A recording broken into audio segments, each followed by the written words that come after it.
Welcome to Popternative, where we dive into topical discussions from the worlds of pop culture, social media, and sports. Here is your host, Peter Remoliotis, aka PD Beats.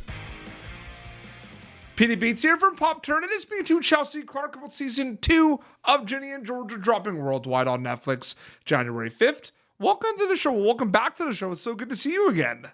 Thank you for having me back. It's so wonderful to be back. It's pretty crazy because people wanted season 2 so badly. Like, it was like 3-4 months of like, when are we going to get it? When is it going to come out? And now it's finally out there. Is it starting to kind of sink in that people can finally see what you all been working on?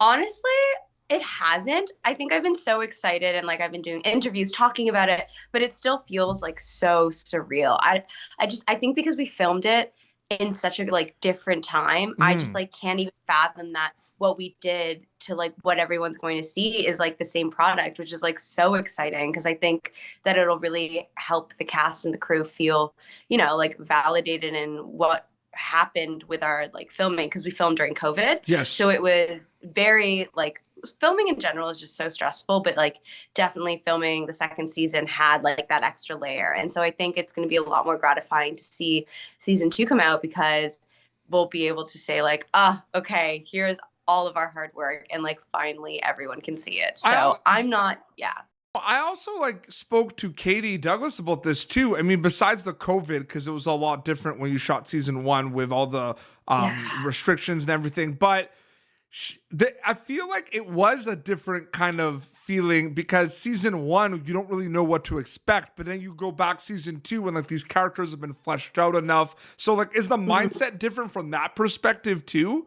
Like not like COVID aside? Oh, 100%. Yeah. I mean, that's always like the scary thing about a season 2, right? Is that can it live up to the first season?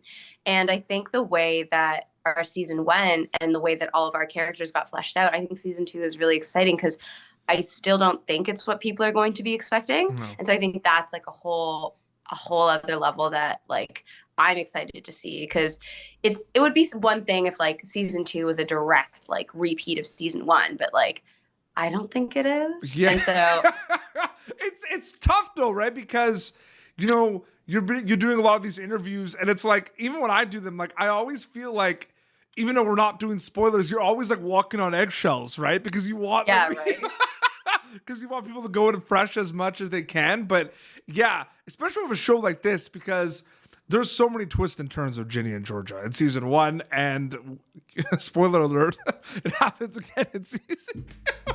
Crazy. Who would have thought? So what is also, in terms of seeing it on the script, seeing it kind of transform on the screen when you start filming it, for you specifically, are you thinking about what's happening in general, just kind of with the stories with like Maxine and Ginny, or are you focusing a little bit as well on like, okay, what are we going to do with our characters this season? Or is it a little bit of both? Is it like the story and the character development?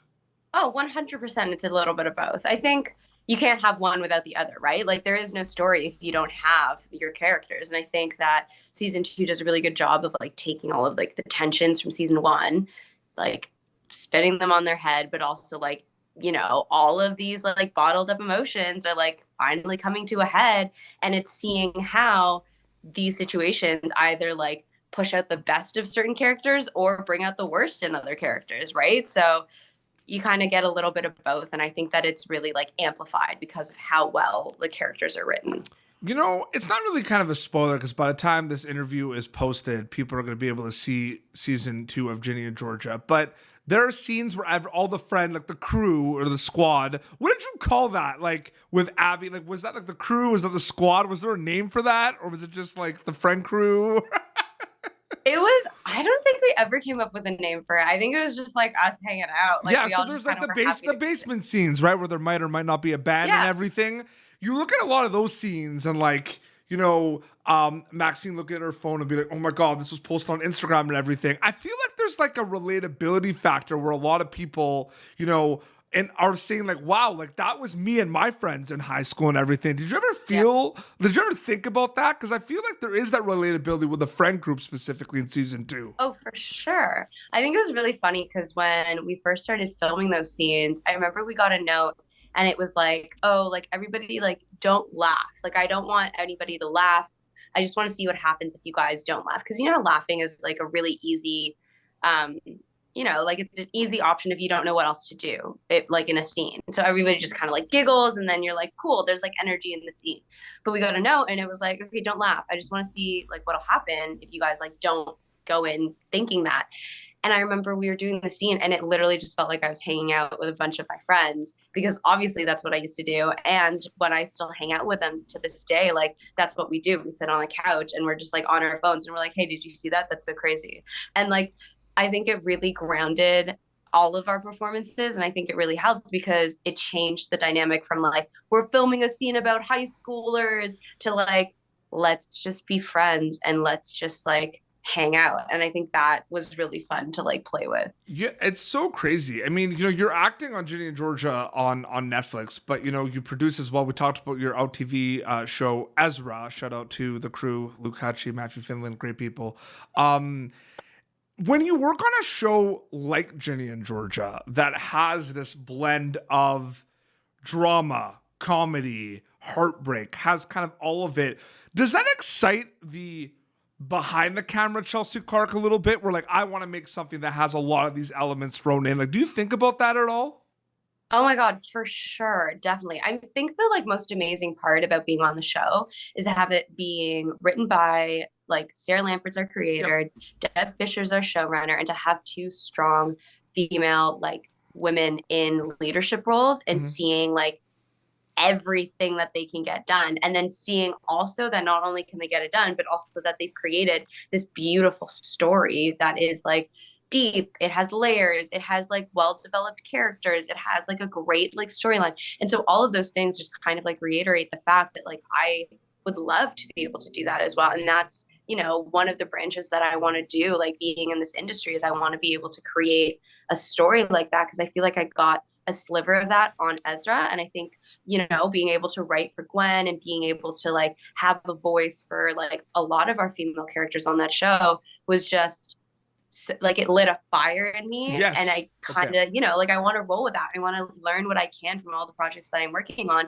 and then take that and put that into a project of my own and like pour my heart and soul into it. Not that I don't pour my heart and soul to Ginny and Georgia, but it's a very different thing, you know? I'm still waiting for that horror movie that you're never going to be in because you're too afraid of it. What was like? It'll be the first one I tell if I book a horror. Okay, I'm excited for that.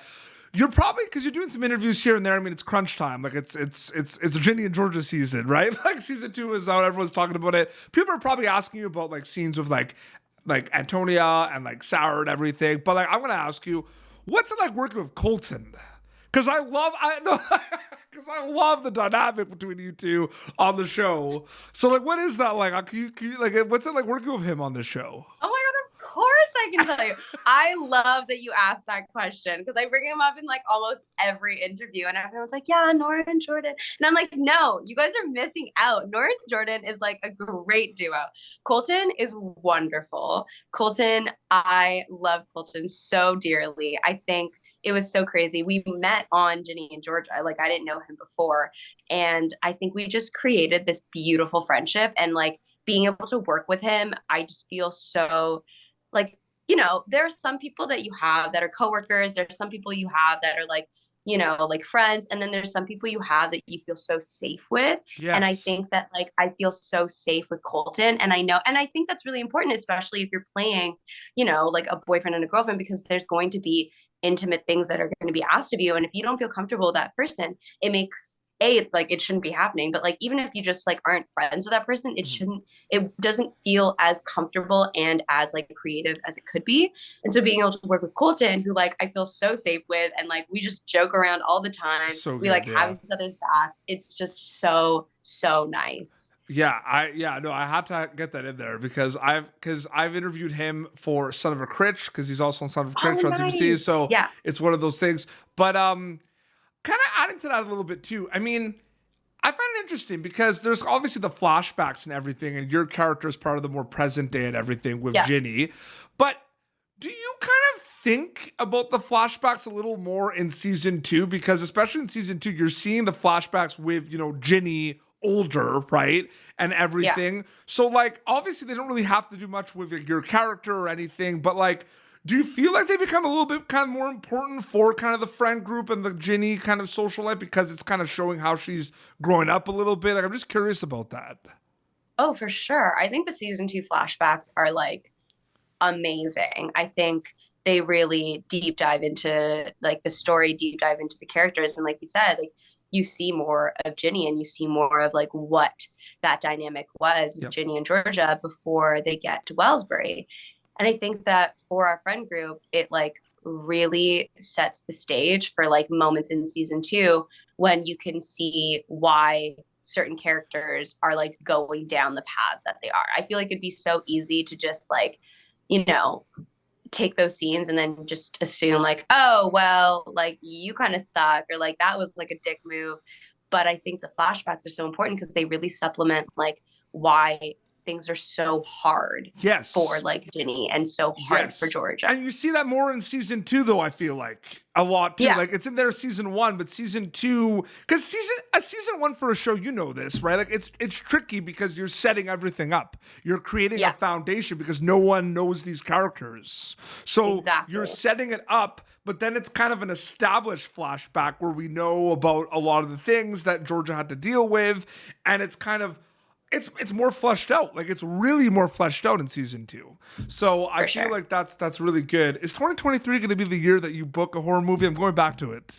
I don't know. Put it into the universe, man. I mean, like fingers crossed. We'll see what happens. Oh man, I still think that's one of the coolest things because you're the second person I've had on this show that says like they get scared of horror movies, but then like would work in a horror movie, and I still think that's the craziest thing. Like watching these scariest movies, like interviewing this actor once who said like I'm terrified of horror movies, and is in one of the scariest horror movies I've ever seen. Still that's blows hilarious. My mind. I know because it's different, right? Like you're working and like it's different, but that's gotta happen. So I heard there's a rumor that what happens in the green room stays in the green room. I think. Was that Katie that said that? It feels like a very Katie thing to say. Yes. But, and it's funny because I asked her like any funny on-set stories or anything, and she says, we had a scene, and I was like, oh no, I don't want to get in trouble. She's like, we can break that rule. What was it like dynamic-wise season 2? Like any fun stories specifically or anything specifically on set about season 2 that you could share with me? Any like bloopers, anything specifically? Yes, I can. I think I can. This one's actually kind of funny. Okay, good. So, when we film in the high school, that school is like empty, right? Like we set dress the entire thing when we come in. And so part of the set dressing is those beanbags that we have in like all of the hallway scenes. Yeah. Season 1, we like always had those beanbags. So we like would pull them into the green room. We would take them. There's extras. Like it was great, blah, blah, blah. Season 2, we go back. And every time we end a scene and we tried to get a beanbag, they were all gone. And so we were like, where the heck did all of these freaking beanbags go? We just saw them. Like, why can't we find them? We found out that they were hiding them from us because we kept taking them into the green room and then they couldn't find them. And so we were like, oh, that sucks. But then we were like, sucks to suck. And so we, after the end of the scene, we would like find the door that they were hiding them in. And like 3 or 4 with us would, because it's like a big maze. 3 or 4 of us would like run in, grab the beanbags, run to the green room, shut the doors so that we could have all of the beanbags in the room. And so it's just a bunch of like 20-year-olds running around this high school, stealing all of these beanbags. And then we found out afterwards that we got in trouble because that same day somebody stole a beanbag and they thought it was us. And we were like, no, we didn't like stole one and like took it home. Like when they did inventory at the end of the day, they were missing like one singular beanbag. And we were like, no, we gave them all back. Let us just have our beanbags. We just want to lie on them. And they're like, no, you can't have them anymore. Like, you guys are banned. Sounds like a great concept for the horror movie coming on in 2023 with Chelsea Clark. There you go. The missing beanbag. The missing.